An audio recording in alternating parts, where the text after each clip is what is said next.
आजच्या पालकांनी ना चांगलं पालक होण्यापेक्षा ना खरं पालक होणं खूप गरजेचं आहे. म्हणजे कसं एक छोटंसं उदाहरण घेऊ. लहान मूल जेव्हा आईवडिलांकडे चॉकलेट मागतं, बरोबर? मग आईवडील काय म्हणतात? त्याला नाही म्हणतात. मग ते मूल काय करतं? रडतं, रुसतं, फुगतं, हातपाय पडतं, जेवण नाही करत. मग आईवडील काय करतात? त्याला चॉकलेट आणून देतात. आता या ठिकाणी तुम्ही कोणते पालक झाले? चांगले पालक झाले, कारण मुलगा खुश झाला, त्याला चॉकलेट मिळालं, बरोबर आहे.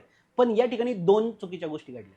एक एक म्हणजे तुम्ही त्याच्या आरोग्याचं नुकसान केलं, आणि दुसरी गोष्ट म्हणजे मी रडल्यानंतर, रुसल्यानंतर, फुगल्यानंतर, हातपाय पडल्यानंतर, जेवण न केल्यानंतर मला वस्तू मिळतात ही त्याच्या मनात बिंबलं गेलं, बरोबर आहे. पण याच ठिकाणी जर तुम्ही खऱ्या पालकासारखे जर वागला असतात, तर तुम्ही त्याला त्या चॉकलेट खाण्याचे दुष्परिणाम समजून सांगितले असते.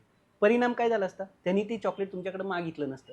आणि दुसरी गोष्ट म्हणजे जी त्याच्या मनावर बिंबली गेलेली आहे का, मी रडल्यानंतर, जेवण न केल्यानंतर वस्तू मला मिळतात, ही गोष्ट त्याच्या मनावर बिंबली गेली नसती. आणि म्हणून आपल्याला चांगलं पालक व्हायचं नाहीये, तर आपल्याला खरं पालक व्हायचं.